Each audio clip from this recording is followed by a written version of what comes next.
नमस्कार दोस्तों, स्वागत है आपका इस वीडियो में।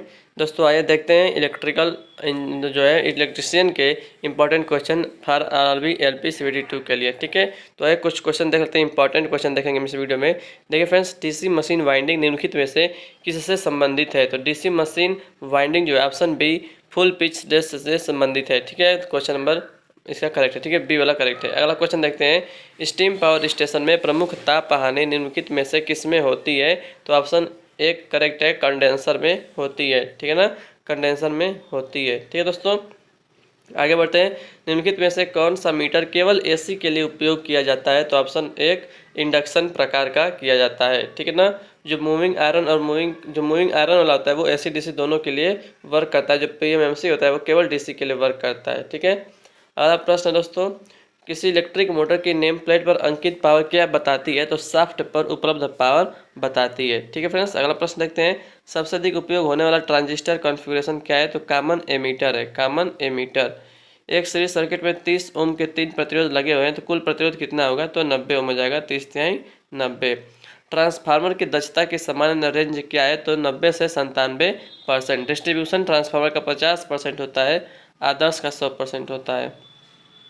रेती धातु किससे बनी होती है? तो उच्च कार्बन इस्पात से बनी होती है। ठीक है ना, हाई कार्बन स्टील से बनी होती है।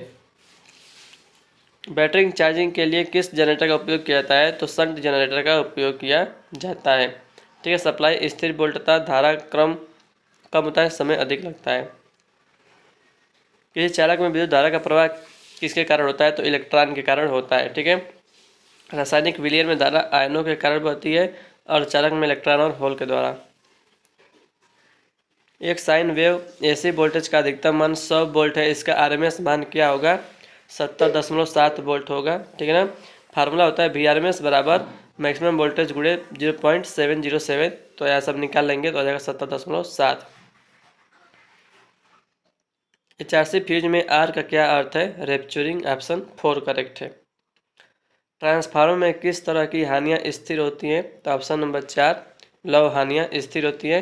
लव हानियों को ज्ञात करने के लिए ओपन सर्किट टेस्ट करते हैं। ठीक है ना, इससे no load current magnetizing current होता है 1 से 3% और नॉइस को हम हमिंग बोलते हैं। किसी सीरीज लैंप में हीटर एलिमेंट की सततता की जांच करते हुए यदि एलिमेंट खुला हो तो लैंप के साथ क्या होता है?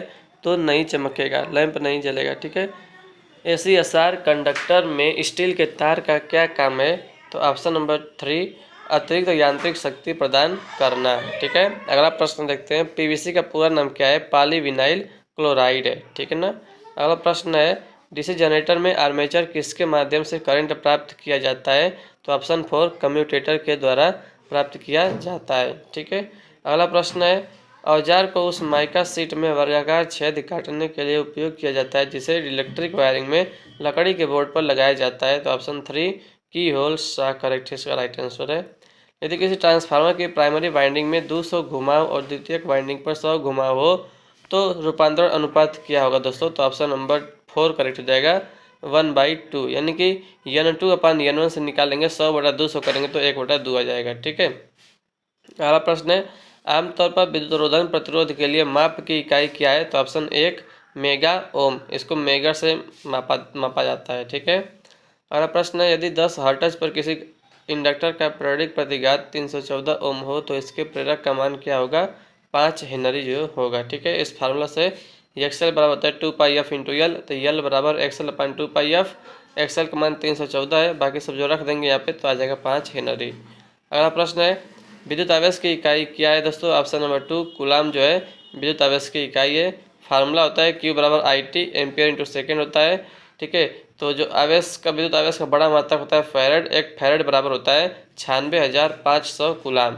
एक फैरेड बराबर 96,500 कूलाम होता है। ठीक है दोस्तों, अगर आपको वीडियो पसंद है वीडियो को लाइक करिएगा, चैनल पर नए चैनल को सब्सक्राइब कर लीजिएगा। ठीक है, ऐसे क्वेश्चन आपको देखने को मिलेंगे बहुत ही इंपॉर्टेंट इस चैनल पे। ठीक है, एससीआर के किस टर्मिनल पर ट्रिगरिंग पल्स लगाई जाती है? तो गेट लगाई जाती है, गेट। ठीक है दोस्तों, पीडीएफ के लिए टेलीग्राम ग्रुप है, ज्वाइन कर लीजिएगा, उसका लिंक कमेंट बॉक्स में मिल जाएगा आपको। ठीक है, यदि बैटरी को लंबे समय तक निष्क्रिय रखा जाए तो इसके अतिरिक्त आंतरिक प्रतिरोध में क्या होता है? तो ऑप्शन 1 आंतरिक प्रतिरोध बढ़ता है इसका। ठीक है, अगला प्रश्न है, ट्रायक मूलतः किस प्रकार का उपकरण है? तो बाई डायरेक्शनल डिवाइस है ट्रायक। अगला प्रश्न देखते हैं, जब भी कोई कंडक्टर किसी चुंबकीय फ्लक्स को काटता है तो कंडक्टर में एक ईएमएफ प्रेरित होता है। यह कौन सा नियम है? तो ऑप्शन 2 करेक्ट है, फैराडे का नियम है। ठीक है ना। अगला प्रश्न देखते हैं, किस प्रकार की मोटर में अपकेंद्री स्विच को सहायक वाइंडिंग के साथ सीरीज में रखा जाता है? Option 2 capacitor start motor. इसका जो 60 से 120 माइक्रोफैरड होता है। सीढ़ी की वायरिंग में कौन सा स्विच उपयोग किया जाता है? तो ऑप्शन 1 टू वे स्विच का उपयोग किया जाता है। कंडक्शन बैंड में इलेक्ट्रॉन्स को निम्नलिखित में से किस नाम से जाना जाता है? फ्री इलेक्ट्रॉन के नाम से जाना जाता है। अगला प्रश्न है, दिक् परिवर्तक खंड कहाँ पर स्थित होते हैं? तो ऑप्शन 4 आर्मेचर में स्थित होते हैं। ठीक है। अगला प्रश्न है, उच्च वोल्टेज ट्रांसमिशन लाइनों में सर्वोच्च चालक होता है? ऑप्शन 1 अर्थ सुचालक करेक्ट राइट आंसर है। ट्रांजिस्टर में क्या होता है? तो ट्रांजिस्टर में ऑप्शन 4 2 पीएन जंक्शन होते हैं। ठीक है। अगला प्रश्न है, यदि 110 वोल्ट पर चलने वाली किसी डीसी मोटर का बैक ईएमएफ 100 वोल्ट है तो 0.5 ओम के प्रतिरोध वाले आर्मेचर में कितना करंट होगा? तो फार्मूला यहाँ सब निकाल सकते हैं। ई बी बराबर V L minus I R है। आई ए का मान निकाल सकते हैं, V L minus A B upon R S है। यहाँ निकालेंगे तो आ जाएगा 20 एम्पियर। ठीक है। स्थिर अवस्था में जो है डीसी मोटर की स्थिर अवस्था में बैक ईएमएफ 0 होता है और आर्मेचर करंट जो है 5 से 7 गुना बढ़ता है, इसलिए हम स्टार्टर का प्रयोग करते हैं धारा को लिमिट करने के लिए। निम्न मान के शंट प्रतिरोध वाले एक अस्थायी चुंबकीय चल कुंडली उपकरण को निम्नलिखित में से किस रूप में उपयोग किया जा सकता है? तो ऑप्शन 1 एमीटर के रूप में उपयोग किया जा सकता है। ठीक है। जो है कम मान का प्रतिरोध हम लगाते हैं, ठीक है ना, समांतर क्रम में लगाते हैं, जिसका वैल्यू आर एस एच बराबर आर एम अपान एम माइनस 1 होता है। ठीक है। मैग्नेटिक फ्लक्स की इकाई क्या है? तो ऑप्शन 4 वेबर है। टेस्ला फ्लक्स घनत्व का मात्रक है, न्यूटन बल का मात्रक है, एम्पियर टर्न एमएमएफ का मात्रक है। ठीक है। और मैग्नेटिक फ्लक्स का मात्रक वेबर होता है, लेकिन सीरियस मात्रक मैक्सवेल होता है और एक वेबर बराबर 10⁸ मैक्सवेल होता है। सीलिंग फैन सर्किट के पावर फैक्टर की प्रकृति क्या होती है? ऑप्शन 3 लैगिंग होती है। ठीक है। अगला प्रश्न देखते हैं, अर्थ टेस्टर किस प्रकार का उपकरण है? तो ऑप्शन 4 ओम मीटर प्रकार का उपकरण है। अर्थ टेस्टर से हम भूमि का प्रतिरोध ज्ञात करते हैं। ठीक है ना। निम्नलिखित में से कौन सा डिस्चार्ज लैंप नहीं है? तो ऑप्शन 2 इनकैंडेसेंट लैंप ये डिस्चार्ज लैंप नहीं है। ठीक है। थर्मल पावर संयंत्रों में किस तरह के अल्टरनेटर रोटर उपयोग किए जाते हैं? तो ऑप्शन 2 सिलिंड्रिकल रोटर प्रयोग किया जाता है।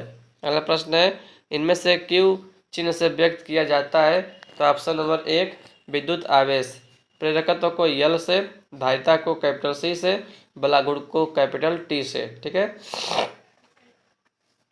निम्नलिखित में से कौन सा एक सर्किट ब्रेकर नहीं है? तो ऑप्शन 1 एम्पलीफायर यानी कि प्रवर्धक जो सर्किट ब्रेकर नहीं है। एमसीबी, एमसीसीबी, ईएलसीबी ये सब सर्किट ब्रेकर है।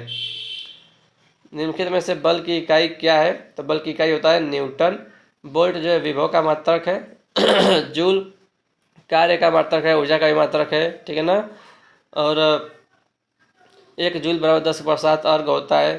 प्रतिरोध का मात्रक ओम होता है। 1 न्यूटन बराबर 10⁻5 डाइन होता है। ठीक है। ध्रुवों वाली तथा 50 हर्ट्ज पर चलने वाली मोटर की तुल्यकालिक गति कितनी होनी चाहिए?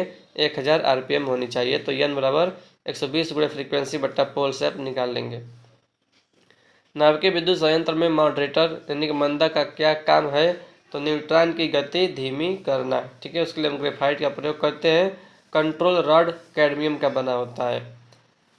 एक एन टाइप अर्धचालक कैसा होगा? ऋण आवेशित होगा। ठीक है ना, ऋण आवेशित होता है। सस्पेंशन प्रकार के विद्युत रोधकों को निम्नलिखित में से किस वोल्टेज से अधिक के लिए उपयोग किया जाता है? 33 किलो वोल्ट से ऊपर के लिए। वेरिएबल कैपेसिटर में इस्तेमाल होने वाला डाइलेक्ट्रिक पदार्थ आमतौर पर होता है हवा होता है। ठीक है। तो दोस्तों इसके बाद ये देखिए, अब यहाँ से 1 2 शुरू हो जाएगा। तो इसके बाद जो है हम अगले वीडियो में देखेंगे दोस्तों। ठीक है। पूरा क्वेश्चन हम देखेंगे। यहाँ तक हमने बहुत क्वेश्चन किए हैं। ठीक है ना, यहाँ तक हमने बहुत सारे क्वेश्चन कर लिए हैं। ठीक है। तो दोस्तों वीडियो पसंद आए वीडियो को लाइक करिएगा, चैनल पर नए चैनल को सब्सक्राइब कर लीजिएगा। ठीक है दोस्तों। तो यहाँ से हम अगले वीडियो से फिर से शुरू करेंगे। ठीक है फ्रेंड्स। तो कैसा लगा आपको वीडियो कमेंट करके बताइएगा। ठीक है फ्रेंड्स, मिलते हैं आपसे अगले वीडियो में। तब तक नमस्कार, जय हिंद, जय भारत, वंदे मातरम।